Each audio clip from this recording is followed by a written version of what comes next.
Oh, berarti logika terbalik bang. Gini bang, maksudnya gini. Karena lewat pembicaraan lawan yang Yunus keluar dari mulut mulut ikan itu karena lawan perintah Tuhan, perintah Bapa Allah, lari kau ke utara, dia lawan kan? Akhirnya lari dengan kapal tenggelam. Tapi Bapa masih menyelamatkan dia, ikan telan dia, lalu dia keluar dari mulutnya ikan, ya kan? Dari situlah Bapa masih kasih sayang ada, kasih sayang tetap ada, masih selamatkan, masih mau bikin. Akhirnya dosa-dosa itu diruntuhkan melalui malapetaka. Setelah itu, Bapak bilang apa? Daripada saya meruntuhkan kamu semua, saya mengutus saya punya anak Nggak putra. begitu. Di dalam kisah kitab Yunus nggak begitu. Yunus dikirim ke Nineveh, tapi dia tidak mau. Ya, tidak mau ke Nineveh. Nah, orang Nineveh, orang Nineveh itu akan dihancurkan oleh Tuhan. Tapi akhirnya Yunus kan ke sana bertobat karena kau dihancurkan. Apa yang dilakukan orang-orang Nineveh? Mereka berpuasa dan bertobat. Apakah dihancurkan? Tidak. Artinya Tuhan tidak akan menghukum orang kalau dia itu bertobat dan mengakui dosanya. Maka dosanya akan diampuni. Tidak perlu darah manusia, apalagi darah Tuhan. Tidak perlu. Betul bang, kesimpulannya gini. Betul. Betul, Yunus tadi melawan perintah Tuhan. Dia melawan. Kan perintah Tuhan ini kan ikuti perintahnya, jauhi larangannya. Nah Yunus dia tidak mengikuti perintah. Di Hubungannya situlah Yunus sama Yesus apa? kita kan tadi ke perjanjian lama tadi abang ceritakan. Dia perjanjian lama kan nggak ada Yesus. Dosa-dosa itu tadi, dosa-dosa tadi yang perjanjian lama kan melalui murkanya Tuhan Bapa Allah di surga ini langsung kasih musibah, bom. Akhirnya Bapak Tuhan bilang, Bapak di atas surga bilang, tidak boleh kayak begini. Saya harus mengutus putra Yesus sehingga dia punya pengajaran, menceritakan firman menjadi daging dan tinggal di antara kita. Jadi Bible itu adalah firman yang hidup adalah Yesus. Nah, Sehingga pinter, firman itu adalah Bible, tidak menjadi manusia. Firman itu menjadi ini nih firman ini. Nih, bukan menjadi manusia, firman itu telah menjadi ini. terima kasih abang sudah pegang saya punya Bible. Puji Tuhan, Nih. Tuhan Yesus memberkati. Firman telah menjadi ini. Tuh. Firman telah menjadi manusia dan tinggal di antara Tadi kita dan dibilangnya, tadi kalau bilang firman telah menjadi Alkitab, gimana sih? Firman telah menjadi manusia daging tadi dan disahkan oleh para rasul, digambarkan ke dalam Bible yang puji Tuhan abang bisa pegang itu. Gitu bang. Tapi tidak ada Yesus di dalam kitab Torah, nggak ada Yesus di dalam kitab Torah, kitab para nabi nggak ada Yesus. Coba, ada nggak Yesus tertulis dalam kitab? Oke. Apalagi Bunda Maria. Lama namanya tidak ada, tetapi sudah diramalkan oleh Nabi Isa, Nabi Elia sudah meramalkan bahwa dia Di akan mana datang. Yesus ada di dalam kitab para nabi, di mana? Tidak ada nama Yesus di situ, tetapi nanti ada satu orang datang. Nanti ada bintang-bintang. Jadi nanti kan begini bang, tiga raja Enggak, dari pertanyaannya di mana Yesus diramalkan, dinubuatkan di dalam kitab para nabi itu? ada nanti di Nabi Elia itu ada, sudah diramalkan bahwa Yesus tidak disebutnya namanya. Kalau tidak salah ya bang ya, itu Isa Al-Masih. Isa Al-Masih akan datang. Begitu. Itu kalau pakai terjemahan tahun 80 itu Ismail Masih. Tahu tidak berpengaruh. Yang penting dia sudah datang dan tinggal di antara kita. Kita artinya kita umat Katolik begitu. Iya, Dan iya, hukum iya, yang itu mau diatur datang adalah menjadi tidak Tuhan. kasih. Kalian menyembah siapapun nggak Tidak kasih. masalah. Tapi kalau ada Yesus di dalam kitab para nabi dan di kitab Taurat, perlu dikasih ayatnya mana ada Yesus di situ. Tidak Anda ada, mengatakan tidak ada kata Yesus di dalam tidak nami. ada. Terima kasih. Tidak ada memang. Perjanjian lama tidak ada. Mantap. Jadi Tapi bingung ya, Bang Yusuf. dia belum Kita bingung nih Nah. kalau ada kayak gini. Mau nanya apa lagi? Dia bilang, Makanya jujur bingung mau nanya apa sama abangnya gitu. Jujur abangnya masalahnya bang. Rasanya di dunia ini.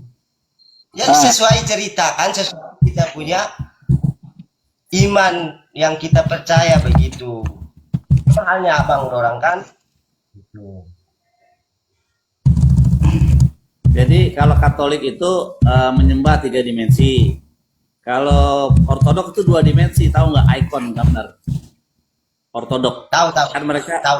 mereka Tahu, 2 tahu. dimensi. Ya, Nah, tahu. Dari atas nama Bapak saja cium begini berarti ortodoks. Kalau kita hanya begini saja. itu siapa yang ngajarin itu begini itu siapa yang ngajarin? Oke. A long time ago, dari dahulu kala ya, dari dahulu kala. Apakah Tuhannya Musa mengajarkan seperti itu? Tidak. Dari situ tanda salib ini kan kita lahir kita sudah diajarkan seperti itu, sama kayak abang orang tua kan begitu. Yang pertama kali ngajarin ini siapa? Ngajarin gini-gini itu siapa? Tidak diajarkan itu, langsung saja tiba-tiba kayak gitu, Wah, karena sudah tahu salib kan. Iya. Iya. Bahwa saya tidak ada orang mengajarkan saya tentang atas nama Bapa. Setelah saya dipermandikan, saya langsung atas nama Bapa, bahwa saya terima Yesus dalam diri saya. Begitu bang. Apa enggak karena Oke. Anda melihat orang tua Anda? Oke. Mantep bang. Ada lagi yang abang mau tanyakan nggak sama saya atau bang Billy? Karena Kristen yang lainnya juga mau antri itu di bawah tuh, kasihan mau diskusi juga mereka. Oh iya. Oke, saya juga mau merokok juga bang. Ini Merokok nggak boleh Pertanyaan. masalahnya. ya tidak apa-apa bang. Oke, Ini- terima kasih ya. Ya tidak apa-apa bang. Pertanyaan saya lagi apa ya, sabar ya. Mungkin di Mekah ya, di Mekah. Mekah di situ ada Ka'bah ya. Itu memang Nabi yang suruh ke sana atau ada, pokoknya intinya kenapa harus ke sana begitu? Kenapa harus ke Mekah gitu? Bibel Anda yang nyuruh ke sana. Ayat kitab Anda yang nyuruh ke sana. Mau ayatnya? Ini ayatnya nih, saya kasih ya. Yang setahu saya kiblat arah kiblatnya ke sana. Jadi mungkin arah sana itu. Nih, Mana coba yang lihat? disuruh nih kitab Anda ya, kitab Anda. Tetapi pada hari yang ketujuh mereka bangun pagi-pagi ketika fajar menyingsing dan mengelilingi kota 7 kali dengan cara yang sama. Hanya pada hari itu mereka mengelilingi itu 7 kali.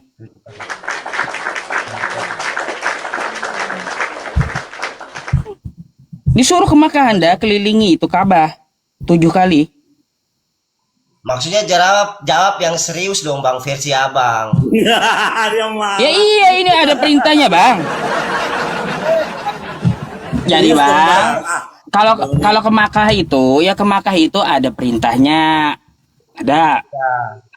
Berhaji itu ada perintahnya. Gitu. Lalu apa yang abang tanyakan? Perintahnya kah? Ya. Perintah berhaji ada dalam Quran.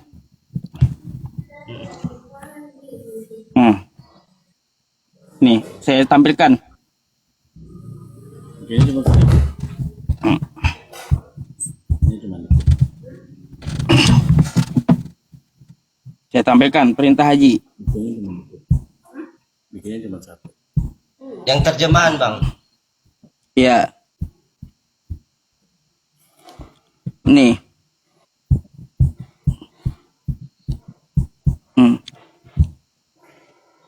Ali Imran ayat 9 7. Bentar ya. Di sini ada nih. Di sana terdapat tanda-tanda yang jelas, di antaranya makom Ibrahim, barang siapa memasukinya Baitullah amanlah dia. Dan di antara kewajiban manusia terhadap Allah adalah melaksanakan ibadah haji ke Baitullah. Tuh. Jelas ya Bang ya? Ada perintah haji itu ke Mekah tuh ya. Ya, di sana terdapat tanda-tanda yang jelas, di antaranya makom Ibrahim. Barang siapa memasukinya Baitullah, amanlah dia. Dan di antara kewajiban manusia terhadap Allah adalah melaksanakan ibadah haji. Ya, ke Baitullah. Oke? Oh, berarti berarti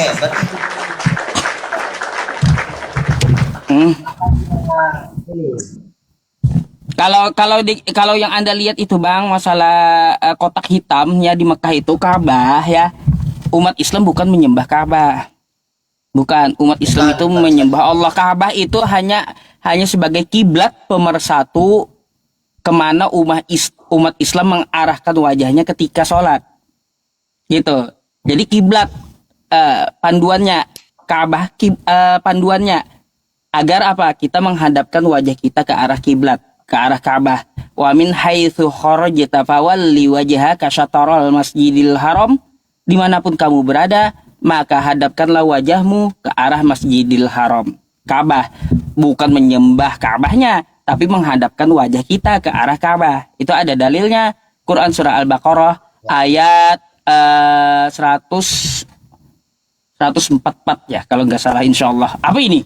144 sampai 150. Terus. Gitu Bang. Ya, jadi Quran surah Al-Baqarah ayat 144 sampai 150. Ya, mengelilingi 7 kali tadi ada juga Bang di Makkah tuh. Ya, mengelilingi 7 kali itu adalah tawaf namanya. Oke? Ada batu Tawaf. itu, batu apa? Batu Hajar Aswad. Kenapa dengan batu Hajar Aswad? Iya. Dari mana datangnya? Batu Hajar Aswad itu ada sejarahnya Bang. Iya. Saya siap mendengarkan, Bang. Tapi komentar-komentarnya Ya, batu bukan saya, Bang. ganti. Ya udah dijelaskan dulu ya Batu Hajar Aswad ya. Gini Bang ya. Abangnya pengen tahu Batu Hajar Aswad.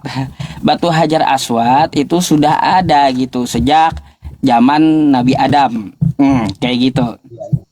Ketika bangunan tersebut dibangun, diletakkanlah satu batu.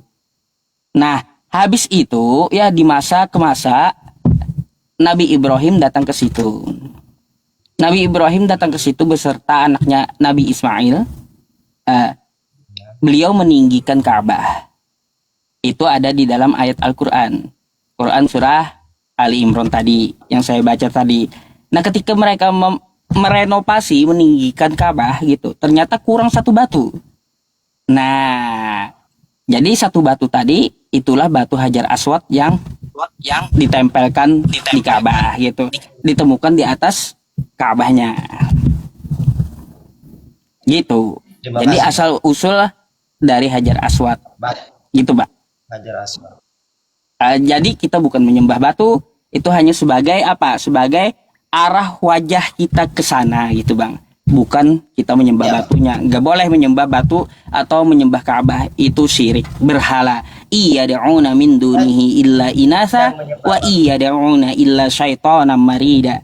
Sesungguhnya mereka sembah selain Allah itu adalah menyembah berhala, dan di dalam berhala itu ada setan yang sangat durhaka. Nah gitu. Ya. Oke Bang. Di mana agama pasti melarang. Hajar Aswad itu materinya dari bumi ini atau bukan dari bumi materinya? Materinya bukan dari bumi. Oke. Nggak ada, makanya kan penelitian orang yang meneliti Hajar Aswad materinya bukan batu-batuan bumi gitu. batuan surga itu. Gitu bang. Dari alam lain ya. Yang Dari kedua. alam lain, nggak ada batunya bang Billy. Udah diteliti orang, nggak ada batunya di dunia Bang, ini. saya baca komentar bang. Ah,